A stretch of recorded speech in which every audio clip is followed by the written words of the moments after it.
that he was just there and nobody questioned him being there. He said it's like he said, somebody would come in, they'd introduce him and say, yeah, he's been here for quite a while.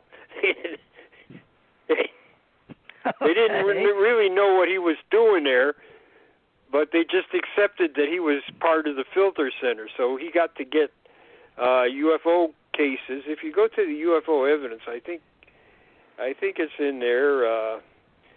So he was an inside job guy, getting some of these reports that were being sent from the various ground observers to the filter center. So he was he got in, and that was long before NICAP. That was it was in the early mid 50s. Let's put it that way. And we're going to be doing Who's Who now on the one where Berliner shows up on Northern Ontario UFO Research and Study. Now, does your name come up, or do you like the way they're doing their research and study?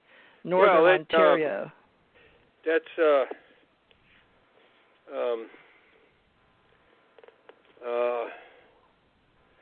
Michael. Good grief. Well, your picture's on here for the United States. I know. Along it's with Kenneth Arnold. Michael. I'm going to get his name wrong. I'm just having a blank.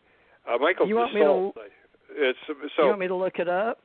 Yeah. So he was one of the early contributors to my effort. Oh, really? So when I was going around, I met him in Ontario with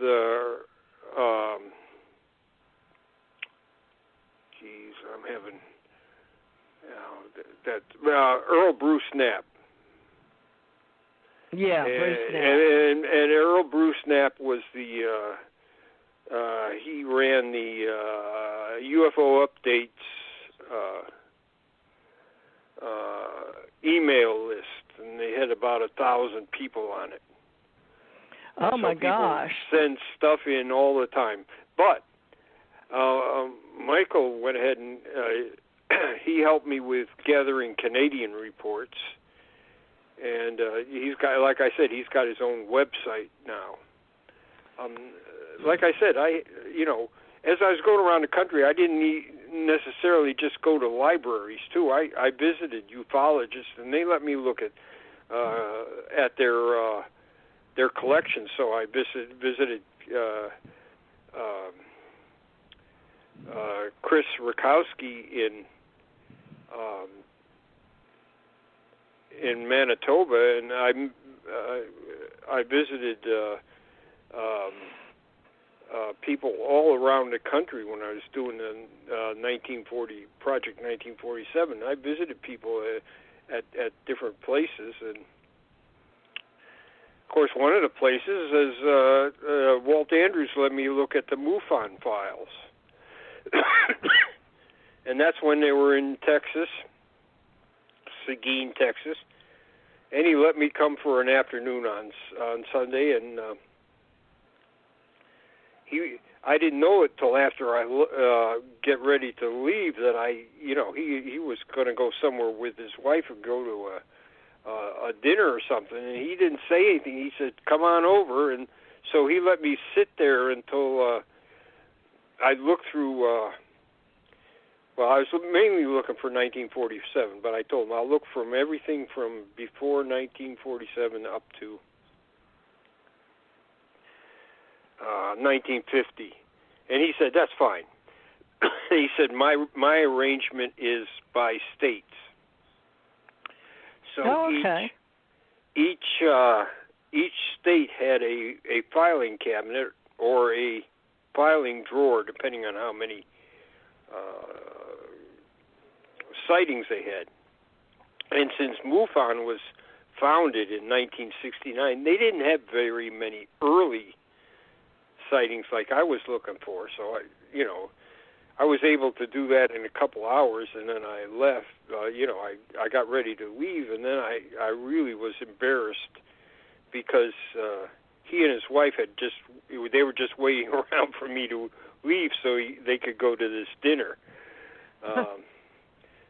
But he was really nice about it. So, and of course I went to Dick Hall's house and saw his material and various people that had been in ufology for a while. And I'm sorry to say some of their material is just missing now. Louis Parrish in Arkansas, he had 2 barns full of UFO files, and he had a lot of early material before 1947. And when he passed away, almost none of that was salvageable. They'd been out there in the barns, got wet, got dirty.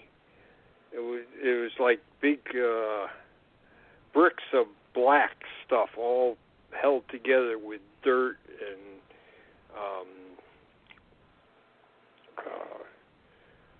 bird feces and things like that. So I think the amount that Dave Mahler salvaged was only about 2 filing drawers. So that's a real tragedy there. And like I said, I visited people all over the country. And some were no longer in ufology, but they let me look at their material. Well, this young man, Michael Deschamps, or Deschamps, however you say it. Yeah, Michael Deschamps. That's it. See, I keep wanting to say Dassault because I know a Dassault up there. Yeah, Michael Deschamps. He was, he and Earl Bruce Knapp, and I think we met 3 or 4 other people up there. And so I've got it in my notebook somewhere, but... Okay, so you agree that his are pretty substantial, and would you agree that I should include those? Would you agree that I should include his link, like yours, in our UFO Association, bringing all the different links together? Okay. He has some excellent things there. Okay, well he'll be. He helped me with Canadian government material too. He had done a lot of research. So he's a good guy. He's a good guy, right? Awesome. Yeah. Good. Well, I look forward. I may have talked to him before. I don't really remember. So he's going to be one of our Who's Who people. So anybody that's got a really good sharing open source like for people. Now, some of them still have membership, right? But right now we don't. You and I don't. But we're doing oral archives like your group you recommended. But he has published material and letters to the editor, newspaper interviews, television interviews, and then he links them. So we'll do our best, folks. I've only got Janet and Suzanne and what websites we've got, but we're looking at scientists, UFOs, pilots, cops, saucers, and Suzanne's brought to the table one of the old 30-year-old police officer or officer. We're going to get them all together, folks. We're going to do our best with Ace Folklife and have different divisions. So Northern Ontario UFO Research Study. Now, do they affiliate with you personally or with CUFOS and MUFON? How do you guys interplay in UFO research? Well, study? Everybody just helps. Yeah, I don't have 300 people. I started off, and people. I got together with the people in Italy and France, Spain, United Kingdom, and even Iran. We had a fellow on there from Iran for a while. It was a pretty lively thing, but email gives way to other things. So then there's other interests, and people lose interest for a time, or they may just leave the field altogether. So I'm still in contact with Michael, but we don't really do that much anymore. I look at his site. If you look at his site, that's what I was doing. more or less. Okay, well, I'll just you can put see all you're kinds of helping us. newspapers from northern Ontario that he's collected. He and I did the same kind of thing, although I tried to do it all over the United States and Canada. He's doing it mostly for the Ontario. So we're kindred spirits, let's put it that way. And he was helping me understand some of the Canadian history there. So he was sending me things from the archives and commenting on them. And he does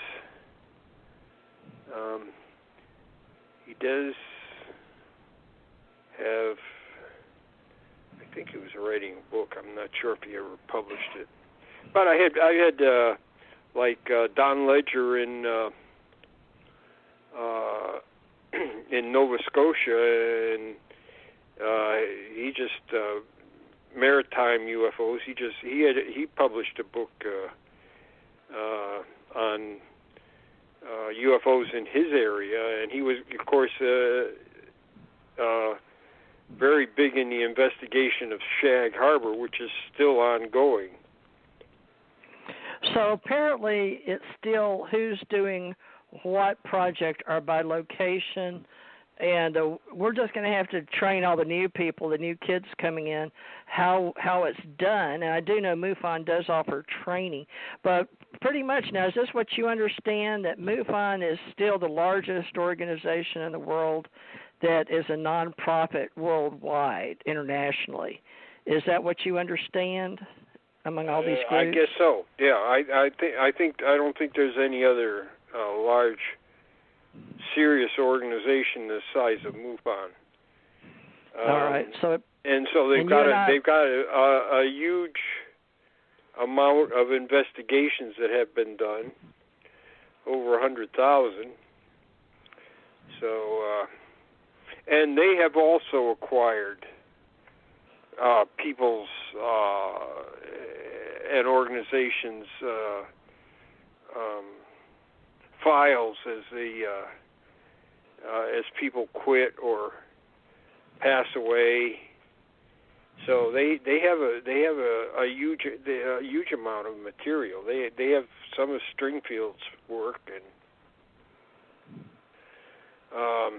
this is just like kind of NICAP and CUFOS. And the CUFOS project was, for a while there, MUFON was going to do it, and they were going to do it with a professional company. However, there's problems with that. You get dedicated amateurs who want to make the best images they can. Maybe their labor doesn't cost anything, so maybe that's a little better than a company that's going to cost $15,000 to $25,000 to scan all these reports. Scanning reports. If we give them box loads, that's like what I used to do for the government. Sit at a table all day and scan in under a Kodak Zap microfiche all day. That wasn't a lot of fun, and then you have to change out the Kodak film. But nowadays, we'll be scanning it like you do banking things, I guess, in the Internet, so we got to have our scanners. Now, how are we going to get this all done? Because, tonight is about the world view. So, and you of all people are the best one, since you've already done this with Robert Bigelow and other groups and taken on a global scale. Yeah, well, let's not get confused here. I've never had any. I never met Robert Bigelow, and we haven't had any real interaction together. And he's Mr. Bucks, and I guess he can only help so much. But the Bucks came through the UFO Research Coalition. It didn't come directly from him. UFO Research Coalition. So he just somehow worked out with himself and his money in a grant or giving amounts it went to the UFO Research Coalition was a non-profit, so